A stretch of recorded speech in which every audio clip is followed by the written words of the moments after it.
Sonia Rincon tells us about the city's new tenant task force.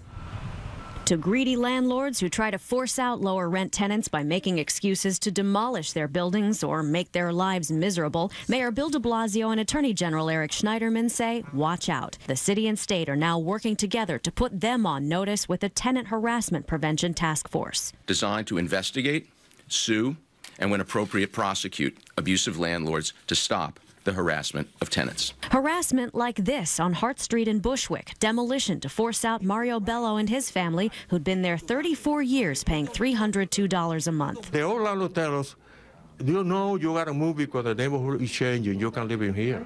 Some of the most extreme cases we've seen are here in Bushwick, where you see newer buildings going up, but also older buildings being gutted and renovated for tenants that are willing to pay higher rents. But the head of legal services, NYC, which has helped so many of those tenants hang on to their homes, says tenant displacement right now is like a tsunami sweeping over the entire city. It was here in Bushwick last year that we showed you some of the apartments ripped to shreds by notorious landlord Joel Israel. Bathrooms and kitchens destroyed in rent-stabilized homes. His tenants now are finally getting some relief thanks to the state's tenant protection unit. Deputy Commissioner Richard White says the task force puts his agency and others on the same page. So while perhaps the tenant protection unit may be looking at one particular landlord, and HPD may be looking at another landlord, and buildings may be looking at another landlord, or we may be looking all at the same landlord and unaware of it, here we're coordinating our efforts. Mayor de Blasio calls it a game changer. If we don't address the downside of gentrification, it will not be the same city any longer. He says it'll reduce the time it takes to bring criminal charges against a bad landlord from months to weeks.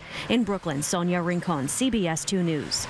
The task force agencies say they can also help market rate tenants who may become victims of harassment, not just rent-regulated tenants. If you think you're being harassed by your landlord, the city urges you to call 311.